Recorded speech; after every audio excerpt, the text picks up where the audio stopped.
What is up, peeps? Starlini Weenie here, and welcome back to the channel. In today's video, I will be talking about a calorie deficit because I talk about it a lot, but I've actually never sat down to actually explain what it is and how to calculate it. There are so many diets out there that claim weight loss results, and some of them do work, but they all have one thing in common. And yes, there are many factors that come into play when we talk about these diets that speed up the fat loss process because, as I mentioned in my previous video called Top 5 Weight Loss Myths, not all calories are equal. So for example, if you go on a no simple carb diet, then your blood sugar levels will not spike up, which in turn will help fat loss. But at the end of the day, all of these diets have a secret ingredient that allow for fat loss promotion, and that is a calorie deficit. So what exactly is a calorie deficit? A calorie deficit is intaking less calories than what you burn. If you go on a calorie deficit, you will more than likely lose some fat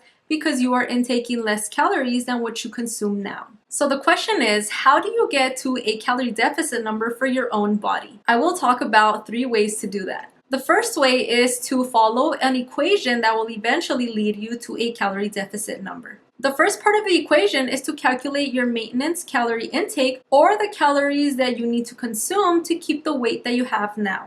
And you do this by knowing your BMR and then multiplying it times an activity factor. Okay, so let's go through it because I know it can get a little bit confusing. First, we will start by calculating your BMR, or your basal metabolic rate. To do this, you must multiply 4.536 times your weight in pounds. And then you will add 15.88 times your height in inches. And then you will subtract 5 times your age in years. And then at the end, you will subtract 166. And if you are a male, you will be adding 5 instead of subtracting 166 at the end. Now remember that this is only your BMR, so you need to set this number aside. This number tells you how many calories your body burns if you lay there doing nothing all day. Now let's pick an activity factor. On this table we have 1.55 for sedentary, 1.85 for moderately active, 2.2 for vigorous active, and 2.4 for extremely active.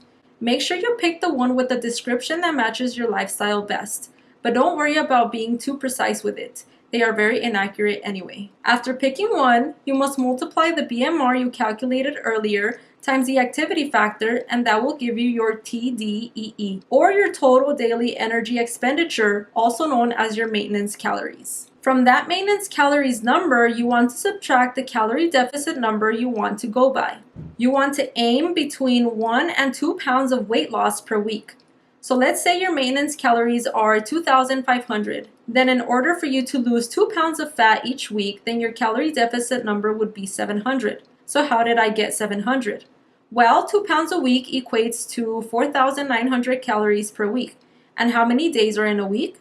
7. So 4,900 divided by 7 equals to 700. So now that we have the calorie deficit number, we can now see how many calories you should intake each day. Remember that the example I used for maintenance calories was 2,500. So let's subtract 700 from 2,500.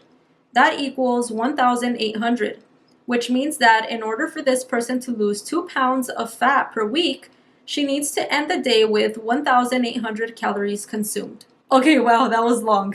Moving on to the second way that you can calculate a calorie deficit number, and that is to use an online calculator. So instead of doing all of that math that we just did, you can simply go online and look for a calorie calculator. The only thing I will say about this approach is that you have to do some research on the calculator that you pick, because a lot of the calculators online can be really off. And to be quite honest with you, a lot of them will be off, but some of them are a little bit more accurate than others. Now let's talk about the third way that you can calculate a calorie deficit number. And this is probably the best way. All you have to do is track your weight and also track the calories that you intake a week, and just eat a little bit less until your weight goes down. You can use a macro calculator to track how many calories you are eating, or you can just simply keep a journal and then just reduce your portion sizes. This will be more accurate than an equation. After you do that, it is very important to keep track of your progress. You can do this by weighing yourself each day, which is probably the easiest way,